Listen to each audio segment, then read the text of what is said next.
আসসালামু আলাইকুম সুপ্রিয় দর্শকবৃন্দ, আমি মোহাম্মদ এরশাদ হুসাইন, বাংলাদেশ সেন্টার ফর রিহ্যাবিলিটেশনে ক্লিনিক্যাল ফিজিওথেরাপিস্ট হিসেবে আছি।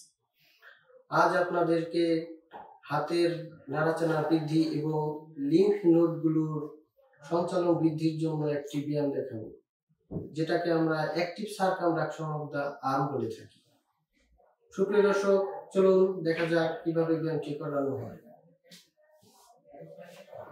এই ব্যায়ামটি করার জন্য আমরা প্রথমে একটি বেডের সুপাইন পজিশনে চিত হয়ে শুয়ে করব।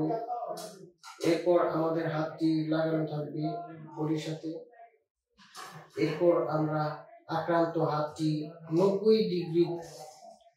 ডিগ্রি করে উপরে তুলব। এরপর আমরা অ্যান্টি ক্লক অর্থাৎ ঘড়ির কাঁটার মতো এরকম ছোট্ট বৃত্তাকারে ঘোরাবো। আস্তে আস্তে ঘোরাবো, ঘড়ির বৃত্তাকার কাঁটার দিকে ঘোরাবো। এরপর আবার ধীরে ধীরে অপোজিট দিকে, ঘড়ির কাঁটার অপোজিট দিকে, বিপরীত দিকে এরকম ভাবে ঘোরাবো।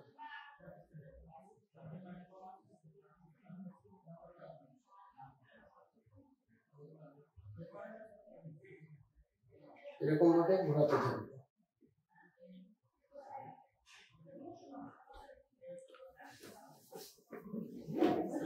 সুপ্রিয় দর্শকবৃন্দ, একটা কথা মনে রাখবেন, এটা পেন্ডুলামের মতো ঘোরানো যাবে না, অথবা এটা করার সময় যদি আপনার ব্যথা বেড়ে যায় তাহলে অবশ্যই ব্যায়ামটি করা বন্ধ রাখবেন।